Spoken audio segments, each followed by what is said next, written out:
Assalamualaikum warahmatullahi wabarakatuh.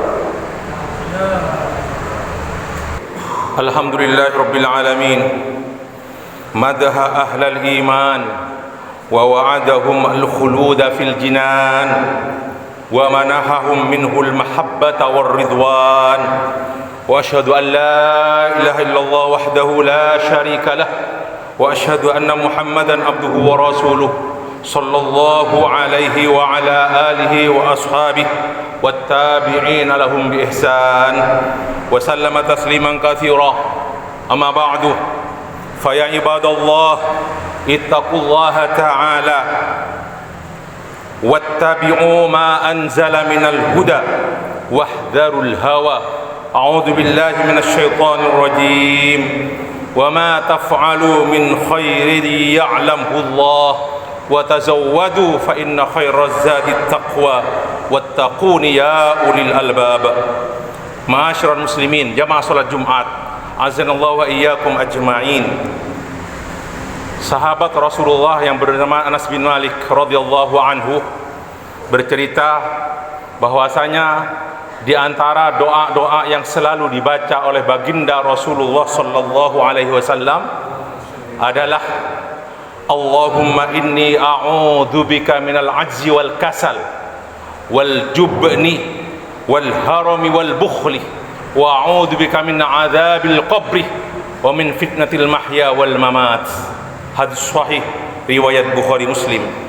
Artinya, ya Allah, aku berlindung kepadamu dari sifat lemah, dari sifat malas, dari sifat pengecut al-jubn, dari sifat pikun, ngaloleh kata orang Madura, wal bukhl, sifat bakhil atau kikir. Dan aku berlindung kepadamu ya Allah dari siksa kubur dan dari cobaan hidup dan mati.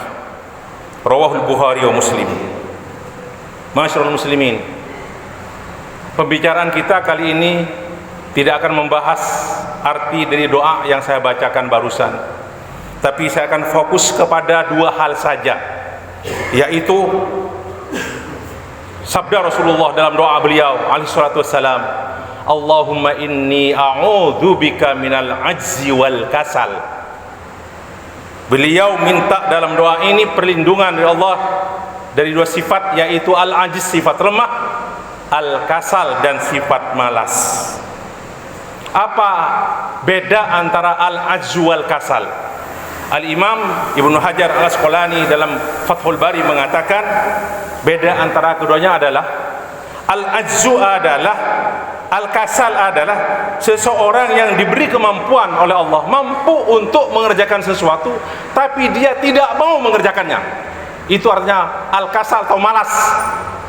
Sementara kata beliau al-ajzu adalah tidak mampu, betul-betul tidak mampu, al-ajz. Dan yang tercela di antara dua sifat ini adalah al-kasal. Dia punya kemampuan untuk mengerjakan sesuatu amalan tapi tidak mau mengerjakannya. Itulah malas, dan itulah yang tercela.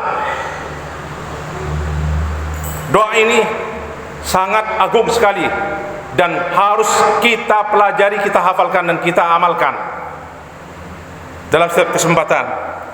Allah menggabung antara dua sifat ini, yaitu sifat al-ajiz, tidak mampu, lemah, al-kasal, malas, karena keduanya itu saling jalin berkelindan.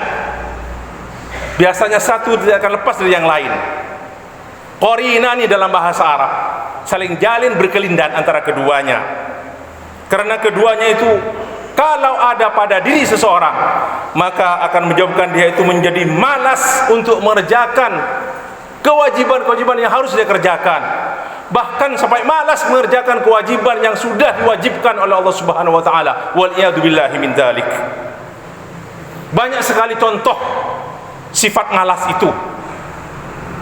Di antaranya malas dalam suatu pekerjaan atau suatu tugas, entah dia sebagai pegawai negeri atau sipil, entah dia sebagai pengajar atau muallim, entah dia sebagai ayah atau suami yang menangani anak-anak, membawa istri dan anak-anaknya, dan lain-lainnya. Kewajiban tersebut adalah suatu amanah dan mas'uliyah, tanggung jawab yang akan dipertanyakan kelak. Maka ketika seseorang karena malasnya meninggalkan amanah, menyia-nyiakan amanah, dia akan mendapat balasan dari Allah Subhanahu wa taala kelak di akhirat. Dalam satu hadis Rasulullah SAW bersabda, "Innallaha sa'ilun kulla ra'in amma star'ahu." Sesungguhnya Allah akan menanyakan kelak di akhirat setiap orang yang menjadi pemimpin, siapapun itu, termasuk pemimpin keluarga, terhadap tentang apa-apa yang dia pimpin. Ahafidha dzalika am dhayya'ah? Apakah dia betul-betul memperhatikan atau menyia-nyiakan apa yang dipimpinnya? Hatta yus'alar rajulu an ahli baitih, sampai seseorang kelak akan ditanyakan tentang keluarganya, tentang anak bininya, tentang anak cucunya akan ditanyakan. Di antara juga sifat malas adalah malas berfikir. Banyak di antara kita diberi kemampuan oleh Allah SWT untuk berfikir, diberi kelebihan kemampuan berfikir, tapi sayang kemampuan ini disia-siakan saja. Maunya hanya ingin rehat saja, tidak ada semangat untuk mempelajari, memperdalam agamanya, tidak ada semangat sekali. Malas orangnya, malas sampai untuk otodidak sendiri, belajar sendiri, atau lewat pengajian-pengajian, lewat visual, audio visual, mendengarkan atau melihat televisi dari pengajian-pengajian keagamaan. Malas dia itu, padahal dia diberi kemampuan oleh Allah untuk melakukan itu. Dia inginnya diam saja dan malas-malasan. Naudzubillah min dzalik. Dan ulama berkata, dan yang paling sangat berbahaya berkenaan dengan sifat malas ini, apabila sudah menyangkut urusan amaliyah syar'iyah, amalan-amalan syariat. Malas dalam beribadah, naudzubillah, sampai malas ke tingkat ibadah yang hukumnya wajib, seperti puasa, sholat yang 5 waktu sehari semalam, haji bagi yang mampu. Naudzubillahi min dzalik. Makanya dalam Al-Quran disebutkan bahwa sifat malas itu adalah salah satu sifat dari orang-orang munafik. Allah berfirman, "Innal munafiqina yukhadi'una Allah wa huwa khadi'uhum." Sesungguhnya orang-orang munafik itu menipu Allah, dan Allah akan membalas tipu daya mereka. Wa idza qamu ila sholati qamu kusala. Dan apabila mereka berdiri untuk sholat, mereka berdiri dalam keadaan malas. Yura'unan nas, mereka itu berdiri untuk sholat hanya karena riya kepada orang-orang. Wala yadhkurunallaha illa qalila, dan mereka tidak ingat kepada Allah kecuali hanya sedikit. Ma'asyiral muslimin rahimani wa rahimakumullah. Al-Imam Ibnu Qayyim al-Jauziyah dalam kitabnya Badarikus Salikin menyebutkan bahwasanya sifat malas, tidak semangat, lesu itu pasti ada terjadi. Walaupun bagi seseorang yang ahli ibadah, kata beliau, akan tetapi beliau berkata, barang siapa yang rasa malasnya itu terus masih dalam bingkai sunnah, tidak sampai dia meninggalkan yang wajib dan yang fardu, dan tidak sampai dia mengerjakan yang haram, dosa-dosa, maka kata beliau masih bisa diharap dia akan menjadi baik kembali seperti semula. Sayyidina Umar ibn Khattab radhiyallahu anhu berkata, sesungguhnya hati-hati itu, hati yang kita miliki ini adalah kadang-kadang ada rasa semangat dan kadang-kadang ada rasa lesu, tidak semangat. Maka ketika semangatnya, apa kata beliau? Fakhuduha bin nawafil, laksanakan semua perintah Allah, jangan hanya yang fardu-fardu saja, tapi yang sunnah-sunnah kerjakan ketika dalam keadaan semangat. Tetapi ketika tidak semangat, kata beliau, wa in adbarat falzamuha fa'alzimuha al-faraid. Tapi ketika hati ini tidak semangat, jangan sampai ditinggalkan yang fardu-fardu, jangan sampai melakukan yang haram-haram. Itu kata Umar bin Khattab.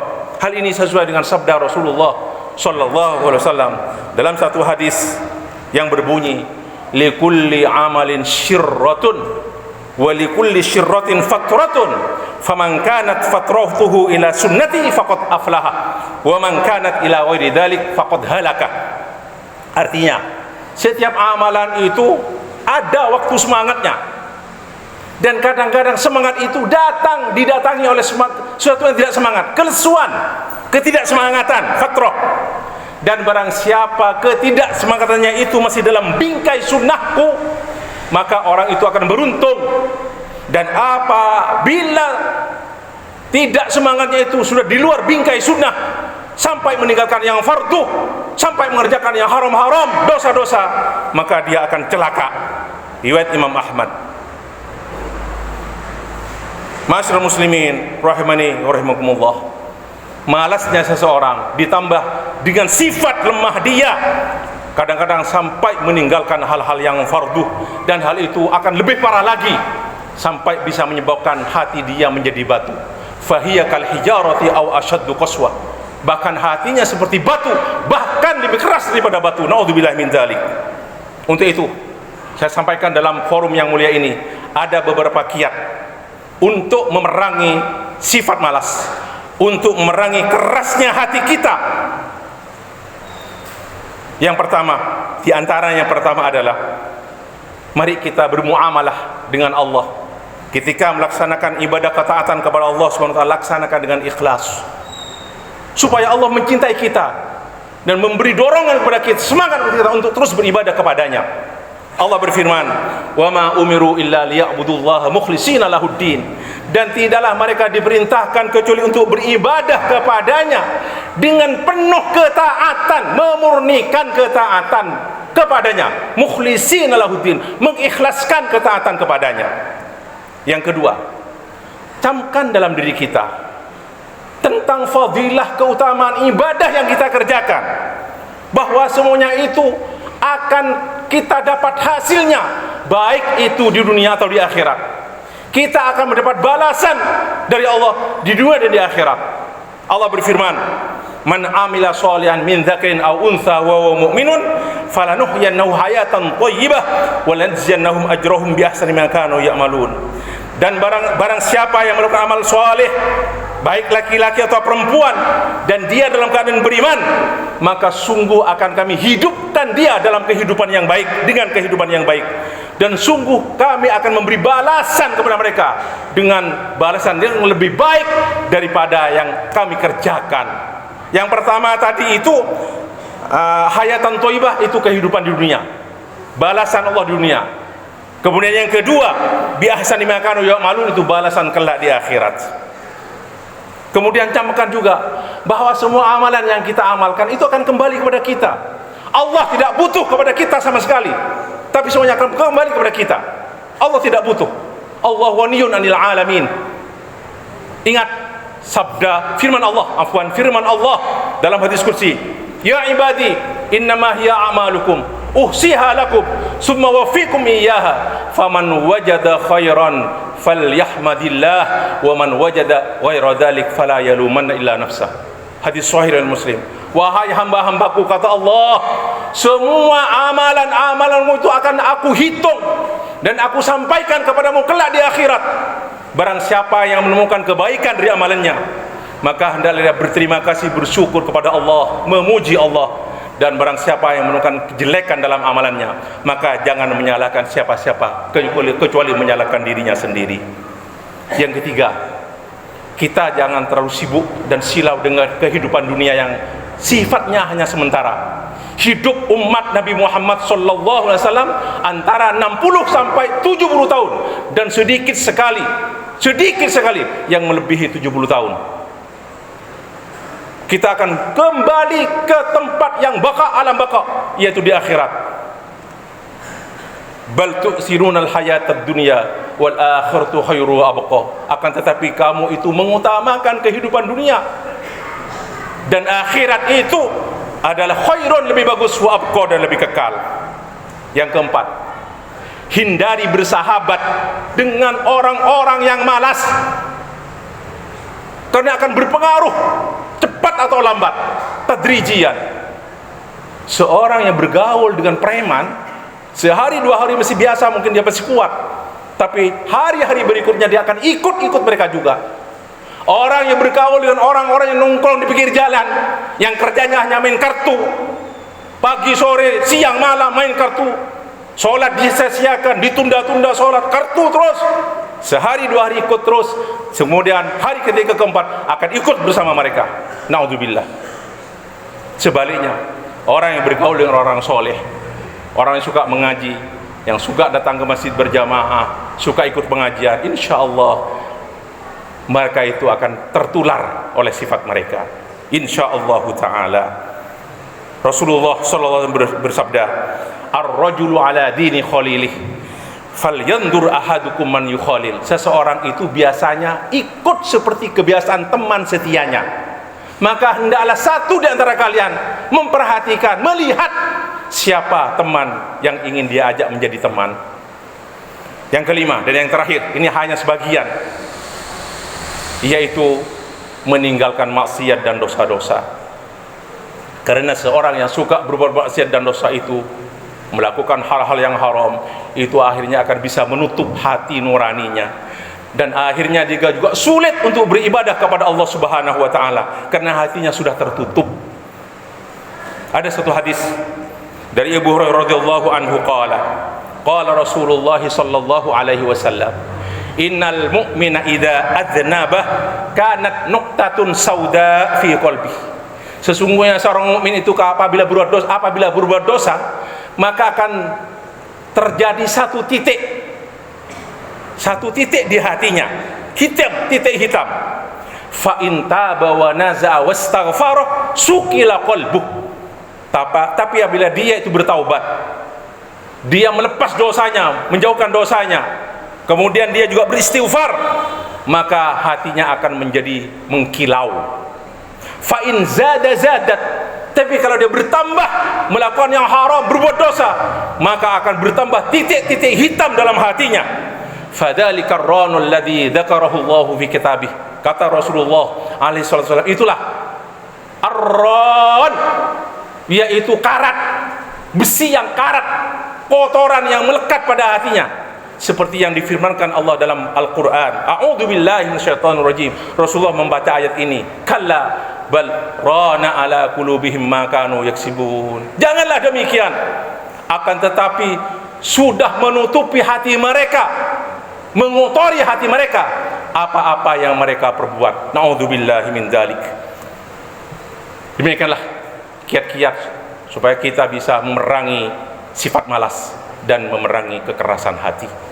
Semoga kita mohon kepada Allah Subhanahu wa Ta'ala selamanya, insyaallah semoga kita menjadi orang-orang yang beruntung di dunia ini dan di akhirat. Amin ya rabbal alamin. Dan semoga Allah memberi taufik kepada kita supaya kita itu bisa mengerjakan amaliyah ibadah kita untuk abang kita dengan sebaik-baiknya, dengan penuh ikhlas, dan Allah menjauhkan dari kita sifat malas dan sifat lemah. Amin ya rabbal alamin. Barakallahu wa lakum fil Qur'anil Karim wa nafani wa iyyakum bima fihi al-ayati wadh-dhikril hakim.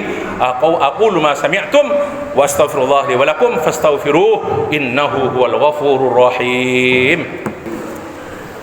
Alhamdulillahi wa kafah, wassalatu wassalamu ala khairil wara Muhammadin ibni Abdillah wa ala alihi wa sahbihi ulil basairi wan nuha. Amma ba'du, fa ya ibadallah ittaqullaha ta'ala wa alaikum bil jiddi wal ijtihad wal himmatil aliyah wal mubadarati bil khairat.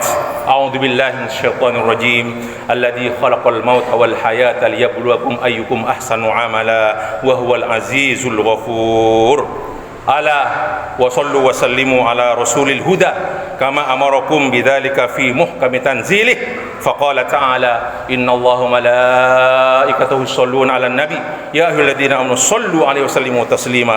Allahumma sholli ala Muhammadin wa ala ali Muhammad kama shallaita ala Ibrahim wa ala ali Ibrahim innaka Hamidum Majid. Allahumma barik ala Muhammadin wa ala ali Muhammad kama barakta ala Ibrahim wa ala Ibrahim innaka Hamidum Majid. Allahumma ighfir lil muslimin wal muslimat wal mu'minin wal mu'minat al ahya'i wal amwat innaka sami'un qaribun mujibud da'awat ya qadil hajat. Allahumma aminna fi durina wa aslih a'immatana wa wulata umurina. Allahumma inna nas'aluka al-huda wat tuqa wal afafa wal ghina. Allahumma inna nas'aluka al-'afwa wal afiyah wal mu'afata ad-daimah fid din wad dunya wal akhirah.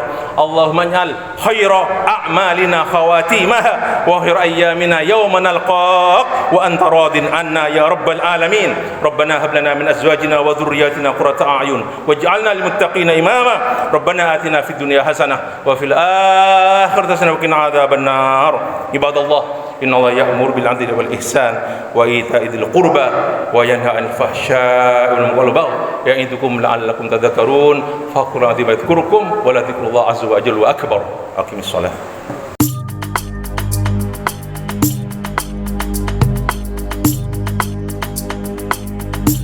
Thank you.